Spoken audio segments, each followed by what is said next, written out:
الرحمن الرحیم۔ آپ نے پچھلی گفتگو میں سماعت فرمایا کہ حضرت امام مسلم بے وفا کوفیوں کے ہاں ابن زیاد کے اشارے پر شہید کر دیے گئے۔ جب آپ گئے تھے تو آپ کے ساتھ آپ کے دو صاحبزادے جو کم عمر ہی تھے، ایک کا نام محمد اور ابراہیم تھا، ایک کا نام محمد اور ایک کا نام ابراہیم تھا، وہ دونوں بھی آپ کے ساتھ تھے۔ ان دونوں بچوں کو آپ نے قاضی شریح نامی شخص کے گھر پر رکھا تھا۔ یہ چھپے ہوئے تھے دونوں بچے، اور ابن زیاد کو ابھی تک کوئی علم نہیں تھا، نہ ان بچوں کو پتہ تھا کہ میرے والد کے ساتھ ان لوگوں نے یہ سلوک کیا ہے اور میرے والد شہید کر دیے گئے ہیں۔ ادھر ابن زیاد نے جاسوسوں کا جال پھیلا دیا کہ جو مسلم کے بچوں کو گرفتار کر کے لائے گا اس کو کافی انعام و اکرام سے نوازا جائے گا۔ بہت سارے لالچی اس کے جاسوس پورے شہر میں پھیل گئے اور امام مسلم کے دونوں بچوں کو تلاش کرنے لگے۔ قاضی شریح نے موقع کی تلاش، موقع کی مناسبت سے اس نے یہ کیا کہ اس نے اپنے بیٹے سے کہا کہ آج رات کو باب العراقین سے ایک قافلہ جانے والا ہے، تم ان دونوں بچوں کو لے جاؤ اور اس قافلے میں شامل کر دو اور ان کو کہہ دینا کہ یہ بحفاظت ان کو مدینہ منورہ پہنچا دے، کیونکہ ابن زیاد نے جاسوسوں کا جال پھیلا دیا ہے، کہیں یہ دونوں بچے بھی گرفتار نہ کر لیے جائیں اور یہ بھی نہ شہید کر دیے جائیں۔ بہرحال قاضی شریح کے بتانے پر رات کی تنہائی میں اس کا بیٹا دونوں بچوں کو لے کر چلتا ہے۔ جب یہ باب العراقین پہنچتا ہے تو کیا دیکھتا ہے کہ وہ قافلہ وہاں سے جا چکا تھا، روانہ ہو چکا تھا۔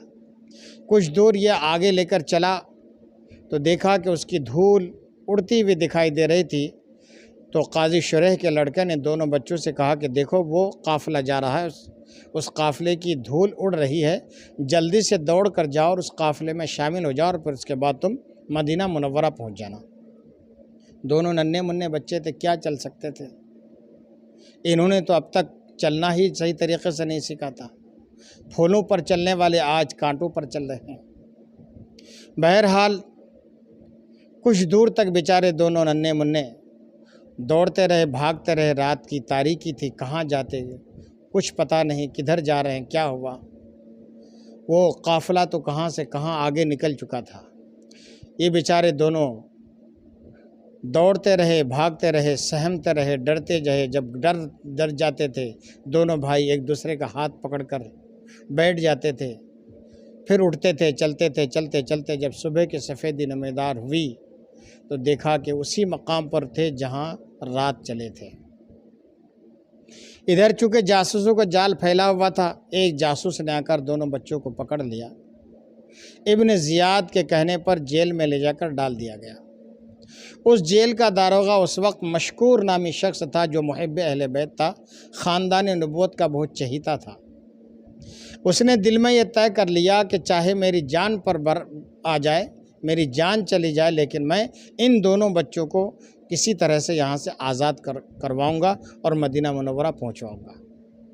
بہرحال دن میں مشکور نے دونوں بچوں کی کافی خاطر تواضع کی، اور جب رات کی تنہائی، رات کی تاریکی ہو گئی، چھا گئی چاروں طرف، تو اس نے اپنے ہاتھ کی انگوٹھی دونوں بچوں کے ہاتھ میں دی اور یہ کہا کہ دیکھو اس راستے پر، یہ راستہ قادسیہ جا رہا ہے اور تھوڑی ہی دور پر ہے، اور تم بھاگتے دوڑتے ہوئے چلے جانا، اور جب وہاں قادسیہ پہنچ جاؤ تو وہاں کا جو کوتوال ہے اس کو یہ انگوٹھی دینا اور میرا بتانا کہ انہوں نے بھیجا ہے، وہ تمہیں نہایت آسانی کے ساتھ بحفاظت مدینہ منورہ پہنچا دے گا۔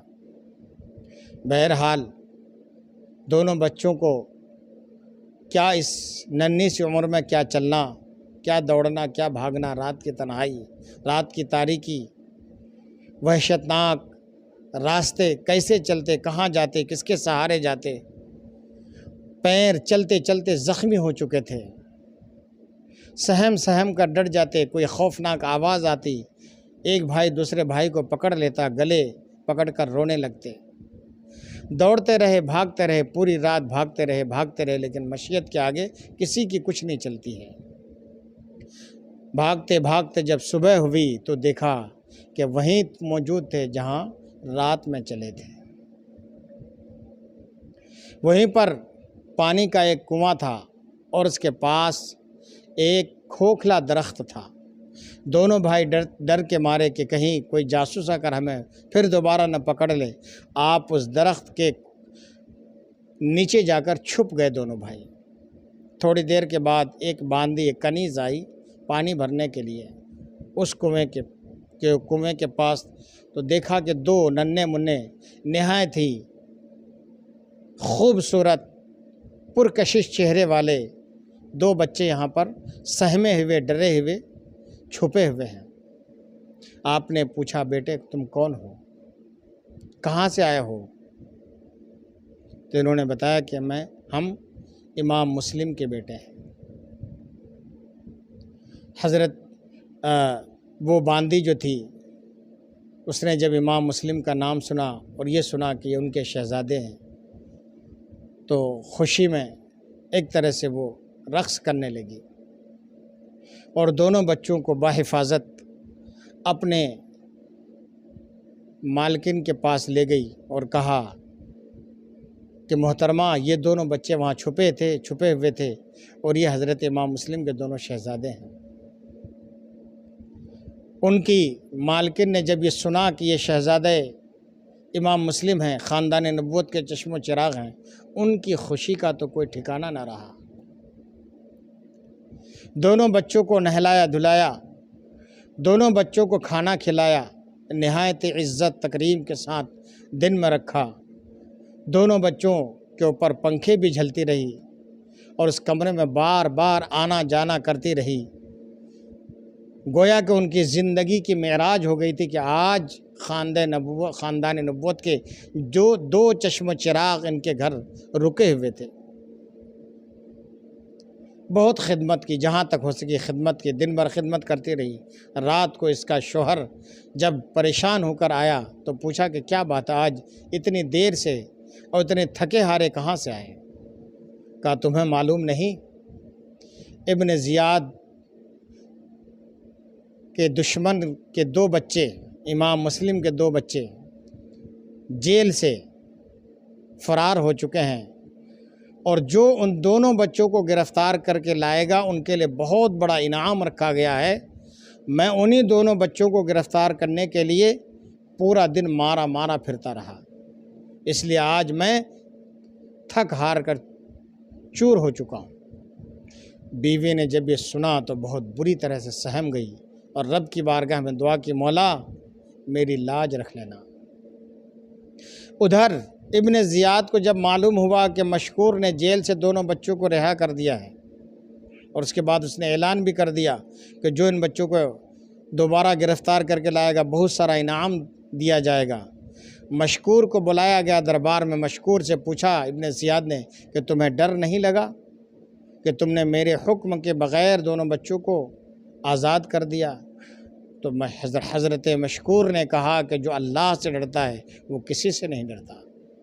بہرحال اس نے جلاد کو حکم دیا کہ اس کو ایسی سزا دو کہ یہ پورے کوفہ والوں کے لیے اس کی سزا عبرت بن جائے۔ بہرحال حضرت مشکور جو جیل کے داروغہ تھے، جنہوں نے حضرت امام مسلم کے دونوں شہزادوں کو جیل سے آزاد کیا تھا، ان کو شہید نہایت ہی بے دردی کے ساتھ کوڑے مار کر اور اس کے بعد ان کے جسم اقدس سے سر کو جدا کر کے ان کو شہید کر دیا گیا۔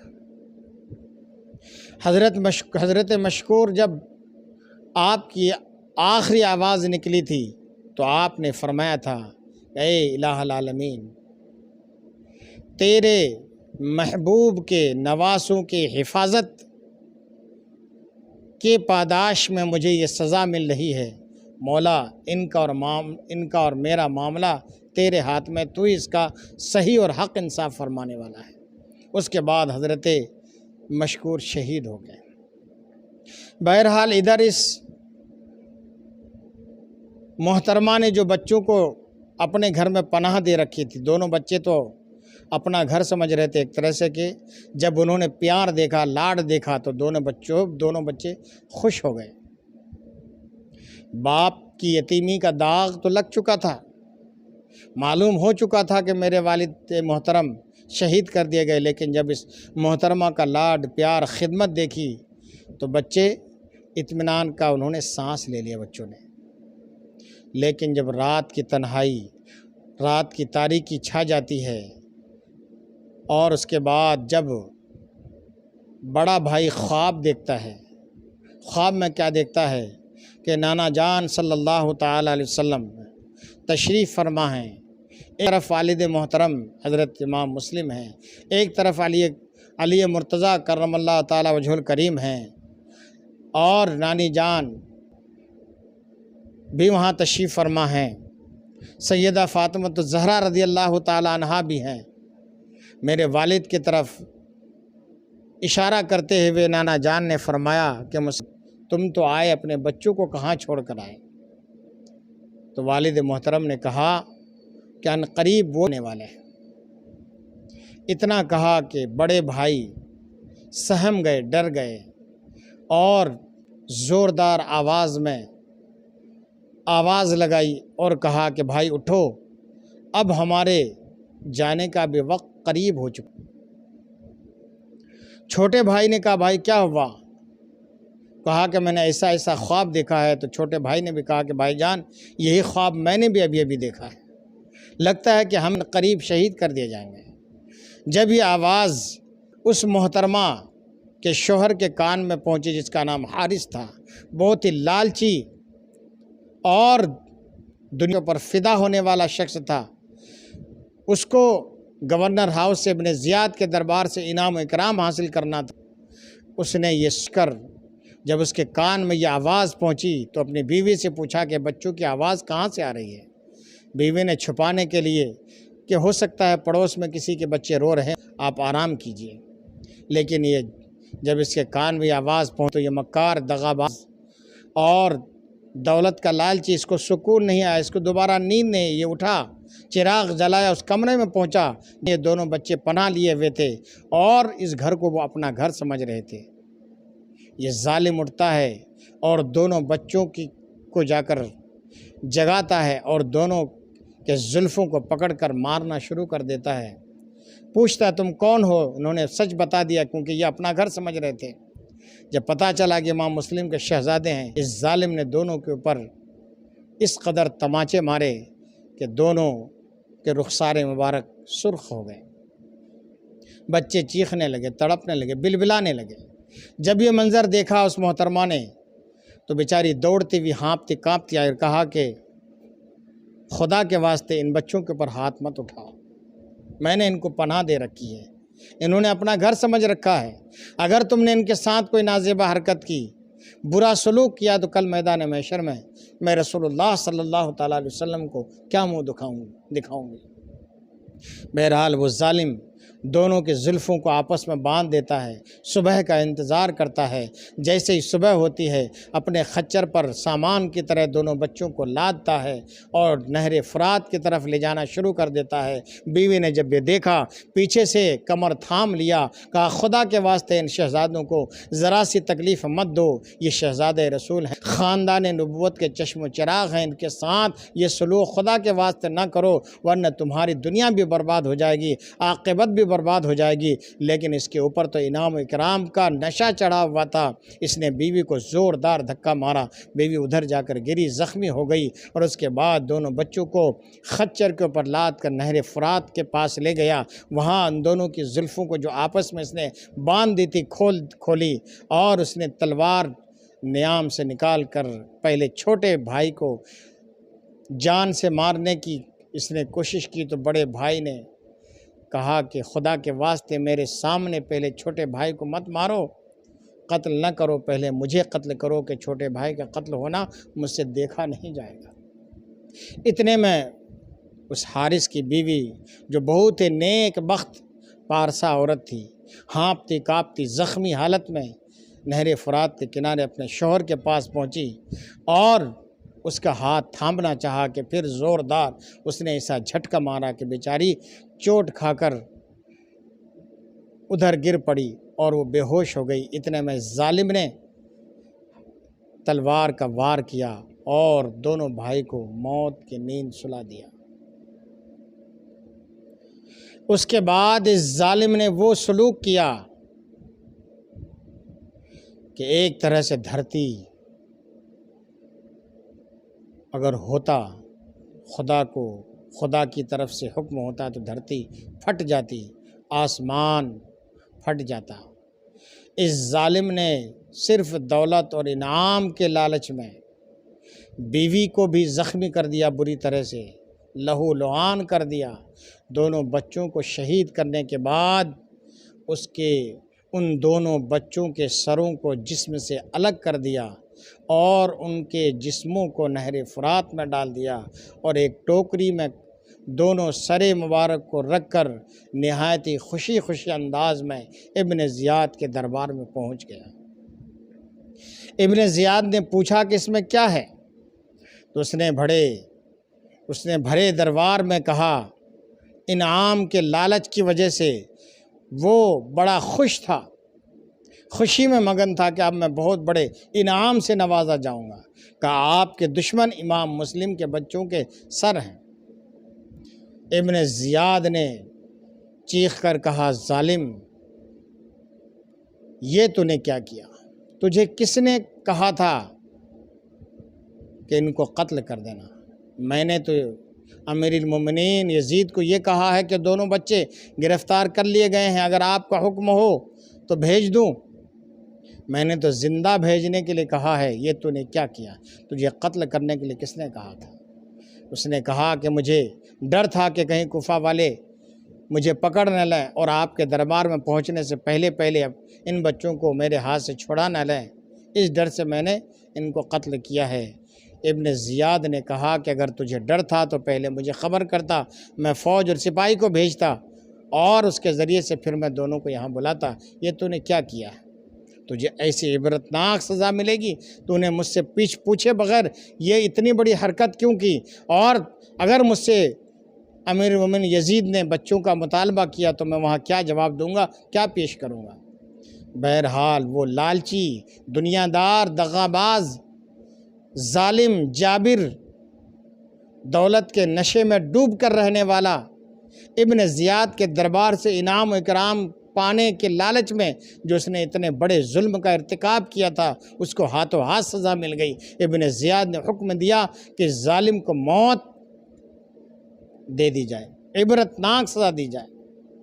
تو کتابوں میں طرح طرح کی سزا کے بارے میں آیا ہے۔ کسی نے کہا کہ کتوں کے بیچ میں اس کو چھوڑ دیا گیا، کتوں نے اس کو نوچ کر کھایا، لیکن بہرحال اس کو ایسی عبرتناک سزا ملی کہ یہ وہیں پر قتل کر دیا گیا، نہ دنیا ملی نہ آخرت ملی۔ یہ ہوتا ہے دنیا داروں کا حال، یہ ہوتا ہے دنیا کے لالچ میں اپنے شیش محل کی تعمیر کے لیے جو دوسروں کی جھوپڑی میں آگ لگا دیتے ہیں، اپنا سکھ پانے کے لیے جو دوسروں کو دکھ میں ڈال دیتے ہیں، ان کا انجام یہی ہوتا ہے۔ نہ خدا ہی ملا، نہ وصال صنم، نہ ادھر کے رہے نہ ادھر کے رہے، نہ دنیا ہاتھ آئی، آخرت تو تباہ و برباد ہو کر ہی رہی۔ اس ظالم کو دنیا کی دولت کے نشے اور لالچ کا انعام دنیا ہی میں مل گیا، آخرت تباہ و برباد ہو کر رہ گئی۔ اس طریقے سے حضرت امام مسلم رضی اللہ تعالیٰ عنہ بھی شہید کر دیے گئے، اور آپ کے دونوں بچے جو آپ کے ساتھ گئے تھے شہر کوفہ، ان کو بھی ان ظالموں نے بے دردی کے ساتھ شہید کر دیا۔ یہاں تک حضرت امام مسلم اور آپ کے دونوں شہزادوں کی شہادت کا واقعہ آپ نے سماعت فرمایا۔ آپ سے گزارش ہے کہ آپ میرے اس چینل میں میرے ساتھ سمپرک میں رہیں، جڑے رہیں۔ آپ میرے اس چینل کو، عبداللہ نعیم آفیشیل چینل کو، آپ اگر نئے ہیں تو سبسکرائب بھی کر لیں، شیئر بھی کریں، اپنے یار دوستوں کو تک بھی پہنچائیں اور گھروں میں بھی بتائیں، تاکہ ہماری ماں بہنوں کی بھی اس کے ذریعے سے اصلاح ہو سکے۔